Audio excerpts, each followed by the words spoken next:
Welcome to the Essential Alchemy Podcast with your host, Jodi Cohen. Hello, I'm Jodi Cohen, your host, and I'm so excited to be joined by one of my personal mentors, Dr. Izabella Wentz. She's an internationally acclaimed thyroid specialist and licensed pharmacist who has dedicated her career to addressing the root cause of thyroid dysfunction after being diagnosed with Hashimoto's in 2009. Welcome, Isabella. Hi, Jodi. Thank you so much for having me. It's always such a pleasure to be with you. It's so exciting because, as you know, I also have Hashimoto, and Hashimoto has so many root causes. And one thing that I adore about you and your books is that you help people unpack, it's the liver, it's the adrenals, it's the gut, and you've gone on to write other amazing books. And so I would love to kind of share basically, what you do and how people can take a multifaceted approach to healing, not just their thyroid, but all of their issues. So I wasn't always a thyroid expert. I wasn't always interested in the thyroid gland during pharmacy school. I thought, thyroid conditions were boring. All you needed to do was like take one kind of pill, and there was like hardly any medication options, right? It wasn't until I was diagnosed with Hashimoto's myself that I realized like how intricate this is, and that taking thyroid medications isn't going to relieve most of the symptoms that people are dealing with, and that there are consequences of being hypothyroid for a period of time, and that there's also imbalances in the body that can lead a person to become hypothyroid, right? And so you don't just take thyroid hormone if you want to feel your best, you also have to address a lot of other things that may be out of balance. And so I kind of got through, I guess, on a bit of a deep dive rabbit hole to try to heal myself. And I found out there were all of these imbalances I had, from nutrient deficiencies to impaired stress response, detox pathways, gut infections. And I needed to like heal a lot of them in order to like feel human again.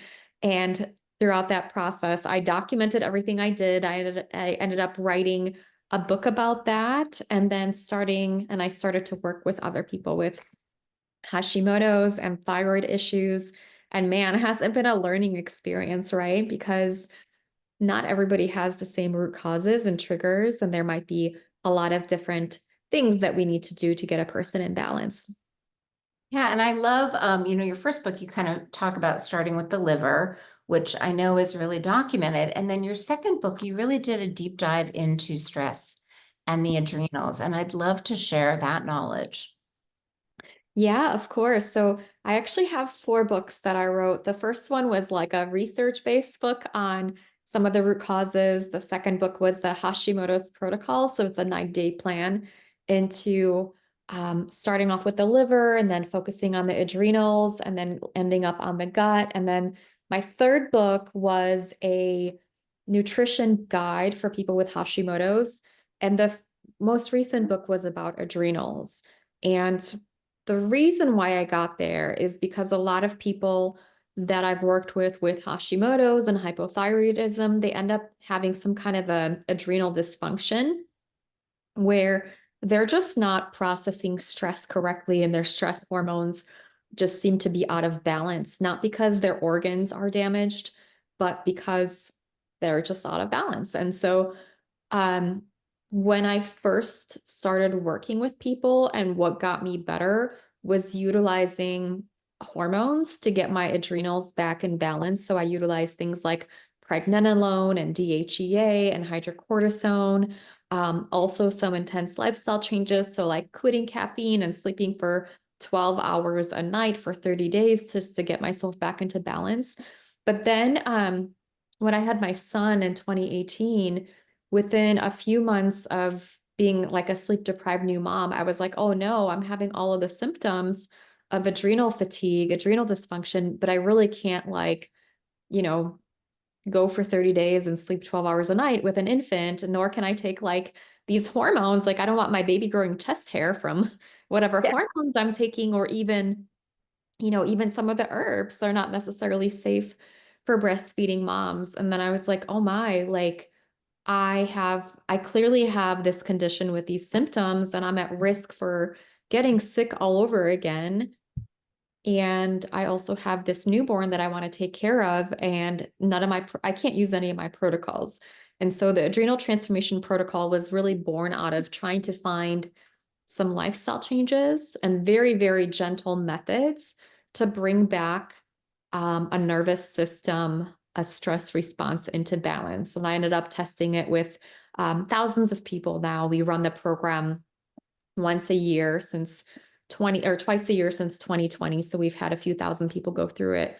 And it does work very quickly in just about 4 weeks. People's fatigue, brain fog, their sleep issues, their anxiety, a lot of these things transform very, very quickly. Where with more of like the old school integrative methods, it can take 3, 6 months, sometimes 12 months, sometimes 2 years to really get the results that we can get in like 4 weeks. Well, and what I love is that it is so gentle and it's so easy and it's so research backed. I mean, it's just really lovely. And this is also my passion, your safety theory. Our bodies develop chronic illness as an adaptation to our environments, and when we're in a stressed environment, other things go a little haywire. Can you speak a little bit to the safety theory and kind of your 14 steps to address it? Sure. So I think, it's interesting when we look at why our bodies do the things that they do. And some people are like, okay, well, I am flawed, or there's something wrong with me, or my genes are just bad. Or we're taught these things, right? But I don't think that's actually what's happening. I feel like our bodies are always adapting to our environment. There's a theory known as adaptive physiology that talks about like, okay, how is our body adapting to the environment to help us survive? For example, they know that people who went through the Irish potato famine, where there was a scarcity of food, many of them ended up being hypothyroid. And so developing hypothyroidism, when our metabolism is slow, we don't need as many calories to survive per day, that can actually be advantageous in the times of a famine. Giant pandas who eat a diet of like bamboo, which is like apparently not the ideal food to eat if you're a bear, they're actually hypothyroid. And this allows them to survive on this like very, low calorie, like inflammatory food, right? That they're eating. Hibernating bears actually have low levels of thyroid hormone during hibernation. This allows them to store that, beautiful belly fat that can get them through the long winters when they're not able to hunt for their salmon or pick their blueberries, right? And so the human body does that to some degree as well. I don't know that humans actually hibernate, but when you think about, if we're constantly exposed to stress, if we're constantly exposed to threats or a famine or a lack of resources, the body just tries to help us out. And it's like, there was like a meme a few years ago. It was like, oh, I'm trying to diet and exercise, but my old Irish genes are saying, hey, lassie, don't worry, we're going to hold on to that weight for you because the English are chasing you and blah, blah, blah, and really that is what I've noticed and witnessed in a lot of women that I've worked with, is some kind of stress in their lives is driving their body to start adapting. So whether that makes them less fertile, it lowers their libido, it causes them to gain weight, be more sluggish, be more brain fog, be more fatigued, right? It's sort of a protective mechanism of like, hey, it's not safe out there. Why don't we like just go back into our caves and maybe sleep a little bit, right? And so my theory and my approach over the last decade has been like, how do we let our bodies know that we're safe, right? So I can't just be like, no, you're safe, feel better, get skinny, have more energy. Like it doesn't just work for me to say that, right? Because the body perceives threats in our day-to-day environment of things that we may not find threatening. So for example, watching scary news, right? Like it's not happening in our neighborhood. Nothing bad is actually happening. You can be living in a pristine neighborhood, but you might hear about some tragedy happening across the world, or even watching a scary movie. And that can make your brain and your body experience stress. Might be things like nutrient deficiencies that can be perceived as a famine. So you might have all this abundance of food, but if you're eating food that's deficient of the nutrients you need or potentially inflammatory to you, your body's going to be like, oh, there must be a famine. Why else would she be eating this crap, right?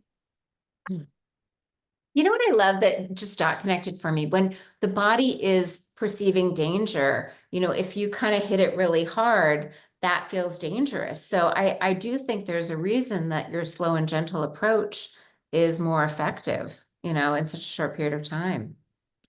I think so. I know there's a lot of great methods and healing modalities that have helped so many people across the world, such as, exercise, doing a lot more aerobic exercise or doing cold plunges or doing fasting.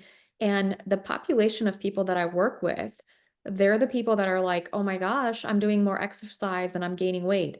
I'm cutting calories and I'm gaining weight. People are telling me to do a cold plunge and I have to like sleep for 3 days after I do one. They're like, this gives me more energy. Or they're fasting and that's supposed to help them. But instead of feeling better, they feel more anxious or they feel like they're going to murder somebody when they're fasting. And a big part of that is like their stress response is so depleted that even those hermetic stressors, the stressors that are supposed to build us up and make us like stronger, they actually like just kick them down a little bit farther. So you have to have a healthy enough stress response in order to tolerate some of these kind of interventions or hacks that that I think are popular now these days. I know a lot of like the mainstream media and social media is always talking about like, let's lower cortisol. Cortisol is bad. In my population of people, I typically see people with low cortisol. So these are people with chronic fatigue syndrome, hypothyroidism, fibromyalgia, depression, so on and so forth. And they actually have low cortisol. And like the interventions, like for lowering cortisol, like this is going to make them worse.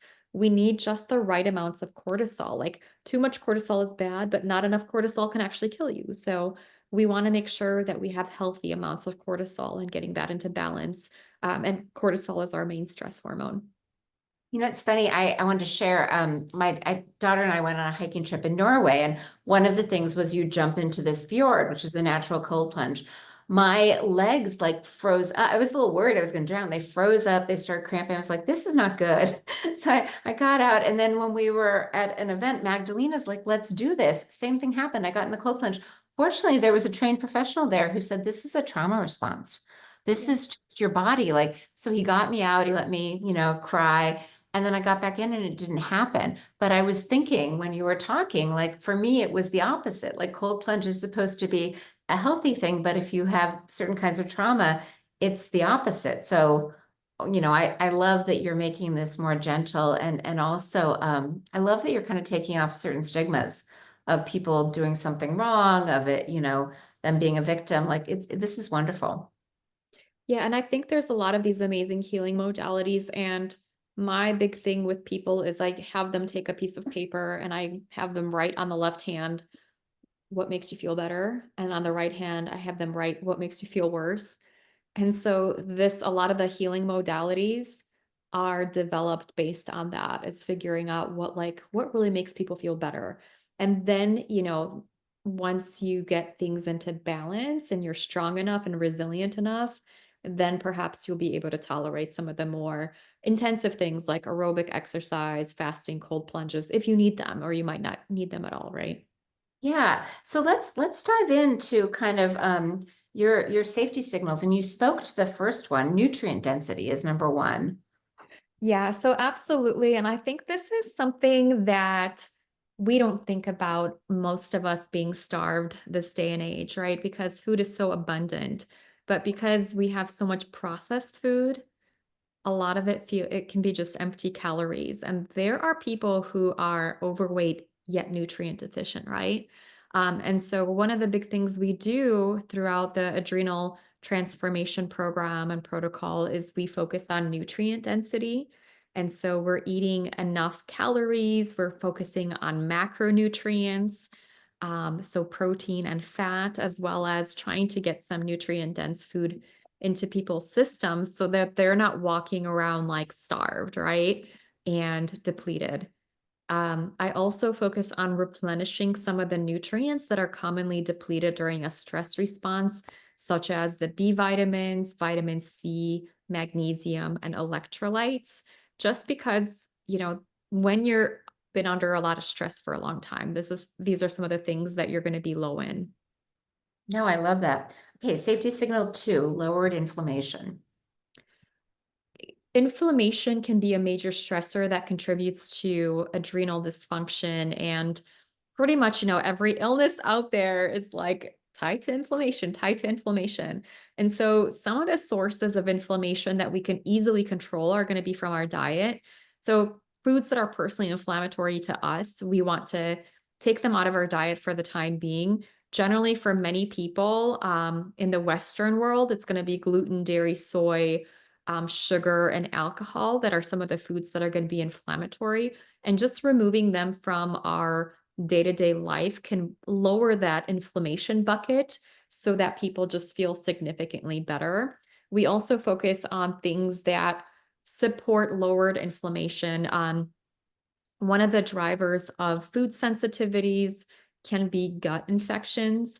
And so I start utilizing a probiotic called Saccharomyces boulardii that helps to raise our secretory IgA levels, which secretory IgA is a protective immunoglobulin in the gut that basically helps us clear out various gut pathogens, whether they're parasites or candida, yeast, H. pylori, non-beneficial microbes. And it also helps us become more resilient and less likely to react to our foods. Oh, I love that. You're hitting it from both sides. It's brilliant. Okay, safety signal number 3, balanced blood sugar.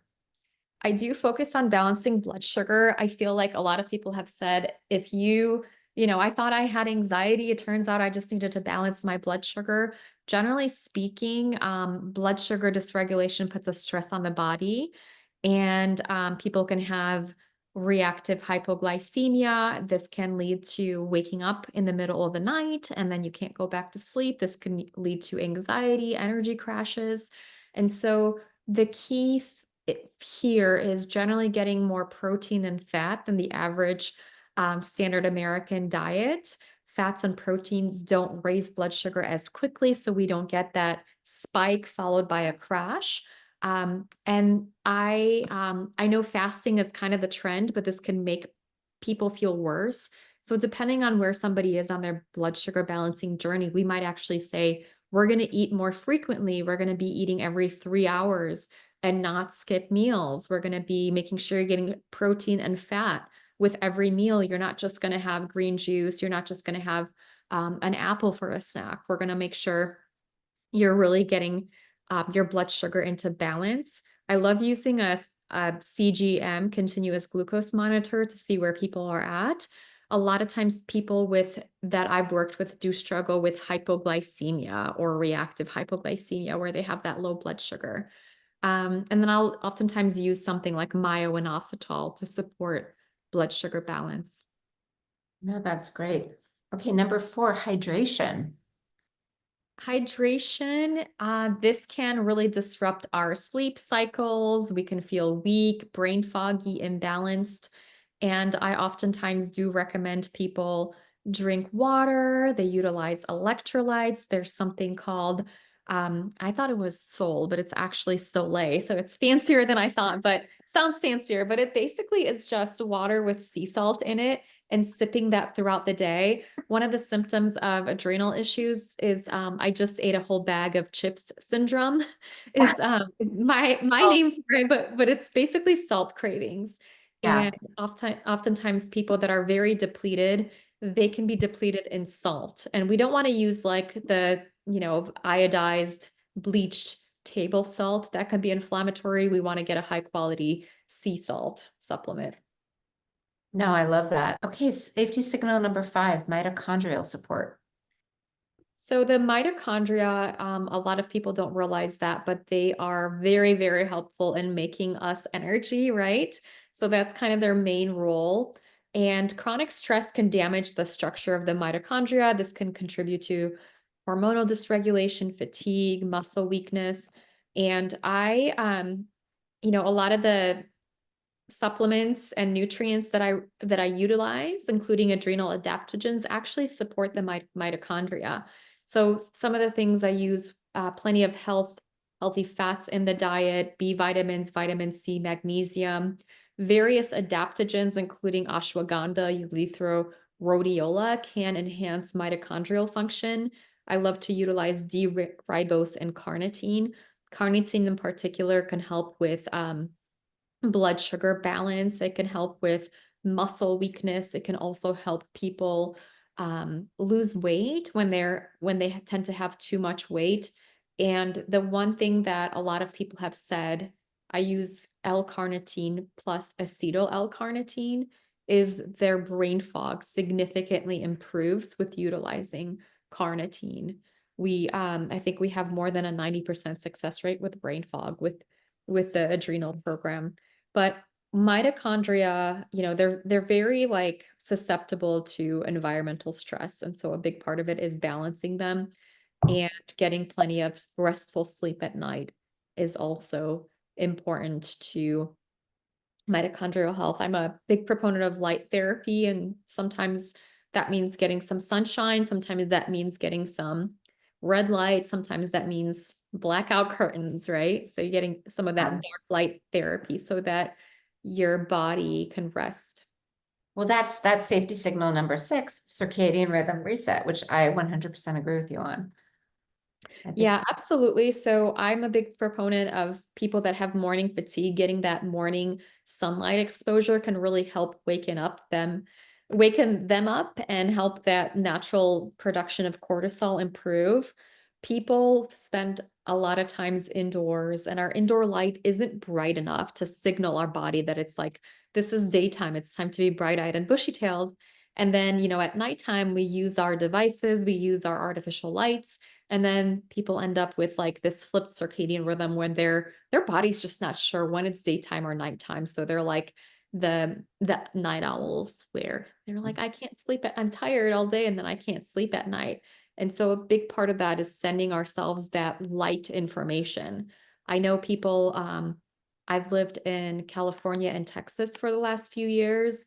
So my main thing has been like, just step outside in the morning. But I also used to live in Chicago and Boulder and Amsterdam, so I know sometimes that's not possible. And there are light therapy boxes and devices and dawn simulation lamps that people can get that provide that really bright light input to the body, to the eyes, to the retinas, to let you know that it's time to wake up. And then, the flip side of that is doing something at bedtime when the sun goes down, turning the lights in your house red, using candlelight, or getting blue light blockers and blocking out all of the signals in your bedroom so that you can sleep and get a really restful night. And so the next day you could wake up bright-eyed and bushy-tailed. no, that's great. We have some oils. We actually have a circadian rhythm oil I that love helps. that one. Yeah. It's No, my favorite one, I think, out of all of them. I think I have like 5 of them, and I just like put them on myself. I diffuse them. it's really funny. I'm pretty much a good sleeper, but with daylight savings, I wake up early, so I'm like 4 a.m. really isn't a wake up time. So I just started using it to let myself sleep through the night. Well, it's funny that you mentioned that, because I was thinking today, I'm like, why am I tired today? I'm like, oh yeah, daylight savings. Yeah. Yeah. Yeah, I keep getting up earlier. Okay, number 7, I think, is probably my favorite that you include this positive thought patterns. I love that. Positive thought patterns is, we think about all of the ways to send safety signals to our bodies and to our brains. And when you're constantly like looking around and feeling like a victim and complaining about everything, and I'm not a proponent of like just holding it all in either, but when you're kind of putting your hard on yourself and you're being mean to yourself, that is going to what do you think that's going to do to your stress response, right? And Yeah. so that's going to make you feel worse. I love using positive affirmations. When I was on my healing journey, one of the things I used to say was, every day and every way I'm feeling better and better. And I feel like that can make a really big difference in resetting your stress response and making you feel better. It does put this, I feel like it turns off that threat switch when we can give ourselves enough of these positive thought patterns. My daughter taught me one, I'm so lucky, everything always works out for me. I And love that. I don't know why, but like TSA's, like going through the airport security, I always get really anxious. And so I just keep saying that in my head and it always goes fine. Yeah, TSA makes everybody nervous. Like it's just kind of a weird vibe. I love using affirmations. Another one of my favorites is I'm in charge of my own destiny. I think But feeling powerless can be one of the most defeating kind of feeling that we have. I know people are oftentimes diagnosed with an autoimmune condition and they just feel very powerless. And so transforming that into I'm in charge of my own destiny, I am healing. These can be very powerful affirmations. no, I love that. Pleasurable activities, that kind of gets into your list of earlier. This is one of the things that nobody ever complains about, but I feel like a lot of people need permission to do. Just Yes. taking the time to do something that you enjoy, that you love, that's pleasurable to you. I don't know what that is. Is that knitting? Is it playing bridge? I like to go to Marshall's and browse or like look at, Yeah. taking Epsom salt baths, spending time with girlfriends. All of these can just really release our natural neurotransmitters, whether that's oxytocin or serotonin or dopamine. Just doing that can be such a big game changer for depression, for anxiety, for loneliness, hopelessness. I think a lot of us women and women and men in the sandwich generation where we have elderly parents maybe that we need to look after and children and jobs and homes and so many other things, like we just put ourselves last. And, we have things that are like, oh, man, I love scrapbooking, but I haven't scrapbooked in 30 years because I'm so busy with X, Y, and Z, or, grouting my tiles or whatever it is.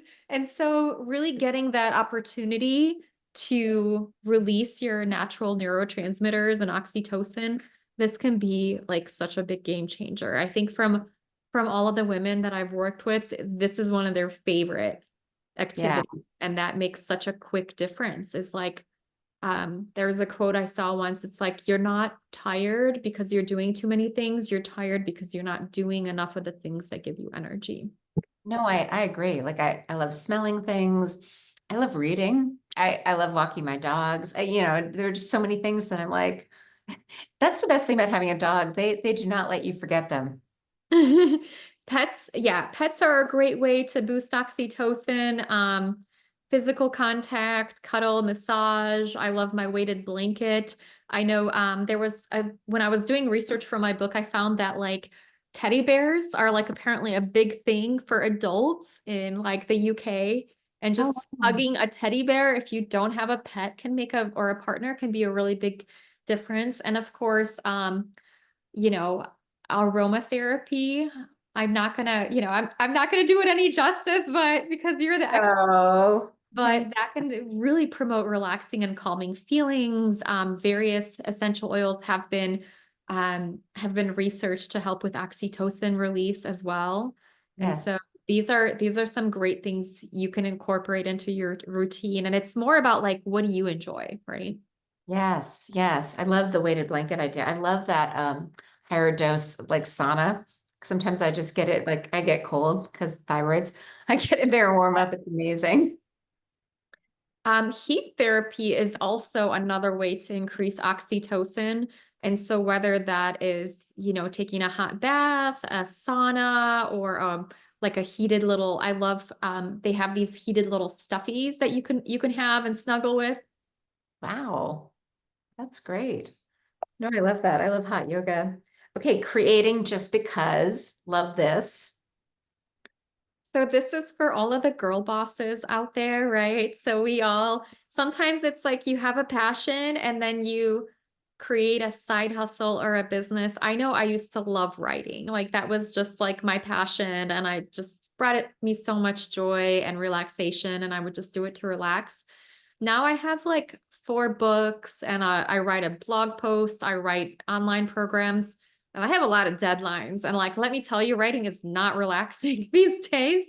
And so, finding outlets for your creativity that aren't like dependent on your income or production, or, they're not your job, quote unquote, can really boost your levels of dopamine and help. So, for me, like I draw because I'm not very good at it. So I know that it'll never be like, I can't, I'll never become like the world's top artist or anything like that. And I'm okay with that. But other people in my programs have enjoyed adult coloring books, I love baking, this. sewing. Some of them do enjoy writing more as a hobby than a, profession, right? And so just taking that time to create. I used to also love cooking and baking, and then I wrote a cookbook and that kind of ruined it, right? So I love cooking and baking. I love crafting. I love writing Mhm. cards for people. Like, it almost it's so old fashioned to get a card in the mail, but I do that all the time. Um, okay, movement that feels good. This is my absolute favorite. I love moving. So the movement that feels good, I think a lot of my clients are already very self-aware of what feels good to them, but some just aren't. I know I had one lovely lady that was walking and she couldn't lose weight. And I looked at her adrenal patterns and her cortisol was very low. And I said, you need to like just lay back on the walking and just do some relaxation and meditation at home. And she was very fearful that she would gain more weight because, walking is supposed to help you lose weight. But it turned out like she just needed to lay back a little bit, and having more time to relax actually helped her lose weight. So exercise, when we have like anaerobic exercise, so that's like running, intense walking, biking, so on and so forth, that can be like a catabolic exercise where that like breaks your body down, which can be a benefit when you have high cortisol and when you have excess weight. That this might be what you need, right? But when you don't balance that with like the anabolic exercise, such as weightlifting, that can actually become too depleting on your body, where your body essentially gets weaker instead of stronger, even though you're exercising. And so I find that pattern in a lot of people with this chronic fatigue and adrenal issues. They're like, everybody says that I should exercise and it'll give me more energy. And they're like, I do exercise and I need to sleep it off for a week, right? And so what we want to do is we want to find what's the right exercise for you and at what dose. And I'm like, what's the medication and what's the dose? And so for some people, it might just be doing a little bit of Pilates or a little bit of yoga or a little bit of weight training to build themselves up, right? This is more of the anabolic exercise, or they may do something like Tai Chi to relax them. And for them, I think the key is your exercise should feel good. And at the end of your exercise, you should feel like, wow, I could do this whole routine once more. You shouldn't be like, I'm dead for the next 7 days, right? And so I think I find a lot of people, especially people who are trying to lose weight, they're like, okay, I just need to exercise. I need to exercise more. I'm not exercising enough. And so a lot of times we're reframing that. If you're chronically fatigued and exhausted, maybe we need to focus on gentle exercises like walking, yoga, and stretching, and then work your way up to lifting, Pilates, so on and so forth. And then the healthier your adrenals are, the more of that aerobic exercise you'll be able to tolerate, like the biking, the running, the intense walking, the CrossFit, the HIIT classes. No, I agree. I totally agree. It's funny. My daughter's training for a half marathon, and some days she's like, "I ran 12 miles yesterday. I think it's okay to take the day off." I'm like, "I think it's mandatory. Like you need to recover." Yeah, and I think some people that are the some of the people that I've worked with, it's, they're struggling with IBS and they're just really struggling with their fatigue issues. One of the things is getting more rest after your exercise. That's a really big thing. And replenish yourself. For example, people that have exercise induced IBS were oftentimes using things like L-glutamine to help them replenish from that. No, very important. Working with breath. Many of us breathe very quickly when we're stressed out, and that can activate the sympathetic nervous system. And so just the simple act of slowing down our breath can really shift us into that parasympathetic state. So this can be as simple as like just taking a few deep breaths. It could be a little bit more structured, like doing mantras, meditation, biofeedback, neurofeedback, prayer, speaking the rosary. Like there were studies done about, praying the rosary, that it puts you in a certain kind of breath pattern. So any of these things can be very helpful. And I think I just encourage people to do what feels the best to them. That's really interesting. When you're smelling something, it changes the way you breathe. So that's if someone's struggling with it, or if it's for a child, that's just a really easy way. It's almost like a natural hack because you breathe differently when you're inhaling a fragrance. Oh, I love that idea. Yeah, thank you. I'm gonna have to keep that one. Yeah, keep it. And kids, I just let them pick what they like. Like sometimes they like orange, grapefruit, it's also empowering. They get to pick the fragrance. Cultivate healthy coping strategies. So, I talked a little bit about like mantras and positive affirmations, and I think those can be really, really great. But if you don't if you don't address the underlying traumas, it's sort of like patching up a fishbowl with a hole with some band-aids, right? So these are some of the deeper work, and oftentimes I recommend having some coping strategies before you dive deeper into the healing work, just because the healing work can be very triggering.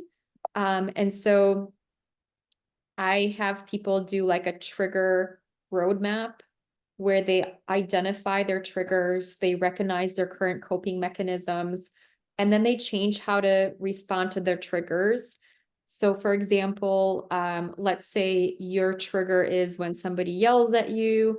This tends you in a tailspin. So then you go to calm yourself, you go and drink alcohol, or you smoke cigarettes or something like that. So you might say, every time somebody yells at me or brings up this thing, then I go into this, right? And this would be an example of an unhealthy coping strategy. And so we think about, okay, I'm going to get triggered. I know that this triggers me. I can't live in a monastery where nobody yells, right? The yelling is going to happen, or traffic is going to happen, or whatever else, that triggers you. And what's a healthier coping strategy? So that might be taking some deep breaths. That might be putting on some relaxing music. That might be putting on some essential oils. I have my son, he made like a little roll. He and I made a little roller. And then whenever, whenever we're like at family events with like high intensity Thanksgiving or something, he'll be like, "You look stressed. Do you want some essential oils?" Yeah. And it's a really great way to kind of de-stress and figure out what can you do? Because if you know that you get triggered by things, what are some healthy coping strategies that you can create? So I call it like a trigger toolkit. So ideas might be journaling, using affirmations, taking a walk outside, talking to a therapist, meditating, so on and so forth. Like it's the possibilities are endless, and it's kind of just being more mindful and proactive and saying like, if this comes up, I know this sends me in a tailspin, but I know this is what I'm going to try next time. No, and even being able to like be in the parasympathetic branch of your nervous system and emotionally regulate. Like for me, it was unpredictability. When I thought we were doing A and then suddenly the plan changed, that would really throw me off. And so now I recognize that. I'm like, oh, look, the plan's changing and I'm, having whatever feeling. It's really fascinating. Yeah. And I think a lot of us have these triggers, and it's like we want to make sure that they don't run us, right? That like we figure out either how to overcome them or how to manage them, right? Sometimes the overcoming them might be a lifelong journey, right? But we can always choose healthier coping strategies, right? And the Yeah. first key, like you said, is identifying. Yeah. So two more. Let go of what weighs you down. This can even be clutter in your house. For me, it was definitely, having a new baby, like sometimes just having, whether that's limiting beliefs, resentment, unaddressed trauma, or people in your life that aren't supportive.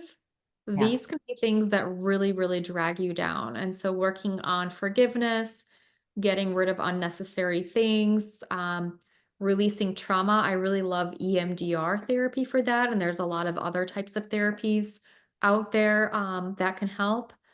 These are going to be life-changing because when you release a trauma, then you're no longer triggered by that. Like, let's say, yelling or whatever traffic triggered you because one day your parents got into a car accident when there was traffic. And so now you think of that, reprocessing that trauma, then the traffic is not going to have that same control over you. So you might see traffic again and you might not like it, but it's not going to send you into a tailspin. And this can be a big game changer. I love EMDR too. It's wonderful. Okay, so the last one, and this is such an important one, setting boundaries. Setting boundaries, I think one quote that I really like is when there's drama, there's no boundaries, right? Or there's not enough boundaries. And I think setting those boundaries, whether that's in your relationships, at home, at work, means that you're going to communicate what you need and what can be expected from you. And this can be a really big game changer for those subtle resentments, some of that emotional exhaustion, unhealthy behaviors. When we, I know there's some patterns that people have where they're like passive aggressive or they're not directly saying what their needs are and other people just aren't sure what their needs are. Like this just really sets up a situation for unhappiness and resentment. So learning to protect our time, saying no, saying what we mean and, in a polite way. These are some of the keys to setting healthy boundaries, and they can be such a big game changer. Energetically, like in Chinese medicine, boundaries are correlated with the small intestine because that's where we're discerning what nutrients we absorb and what we choose to eliminate. So we have a small intestine blend for boundaries, but I feel like when you finally allow yourself to be discerning, then suddenly your gut health can improve. Like you feel uncomfortable and you feel sick to your stomach. Oh, that's so fascinating. I know I can speak to a personal experience where somebody that I was working with was really doing something that made me feel uncomfortable, and I wanted just to be very polite.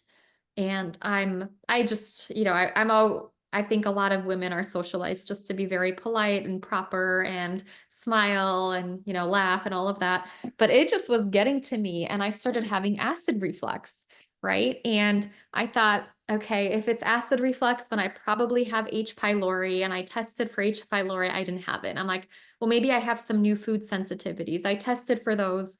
I didn't have those. And I'm like trying all of these things. And it ended up being that like essentially I was choking down what I wanted to say. And it just kept coming up. And what got rid of my acid reflux was like speaking my truth and then Yep. setting those boundaries. And it was just like, oh my gosh, like it's just so real, right?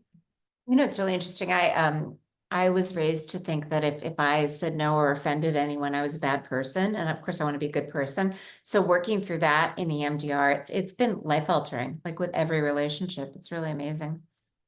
Yeah, I think, it's just so interesting because I think there are people out like, we always try to be good people and we do all of the things to just try to show up and we're socialized in a way. And then there's like sociopaths who prey on that, right? So you have these narcissists that are like, oh, I'm going to do this. And I know this person's not going to say anything because they're trying to be polite and a good person. And that's what they think. And people can really um, push our buttons and can really get past, I guess, some of our defenses because we're just trying to be polite, right? And we're just trying to be a good girl. So letting go of all of that can be incredibly healing and just improve the quality of people we have in our lives. It's interesting because when you start to put boundaries in place, there are certain people in your life that will be like, oh, of course.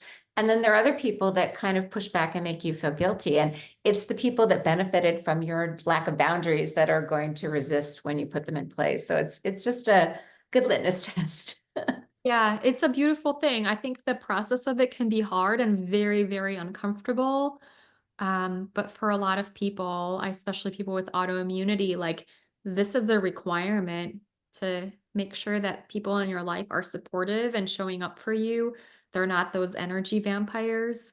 And definitely people with fatigue and low energy, it's like your work on building your energy up and setting those boundaries, getting over your traumas, all of these things are going to make you more resilient, right? Amazing. Well, this was so helpful. Can you share your books and where people can find you and work with you? Sure. So my newest book is called The Adrenal Transformation Protocol, and this is based on a 4-week program that I did with over, I don't even know, maybe like 5,000 people now. And then it's really focused on overcoming those symptoms like brain fog, fatigue, insomnia, anxiety, irritability, so on and so forth. And we really focus on um, the adrenal transformation protocols, which are like personal growth, and they are also rooted in nutrition using various supplements, various lifestyle strategies to bring the body back into balance. And it does work really, really well very quickly. My website is, my books can be found on Amazon and wherever fine books are sold. My most popular book is The Hashimoto's Protocol, which is the 90-day plan to reversing thyroid symptoms. And my website is thyroidpharmacist.com. So people can come visit me there.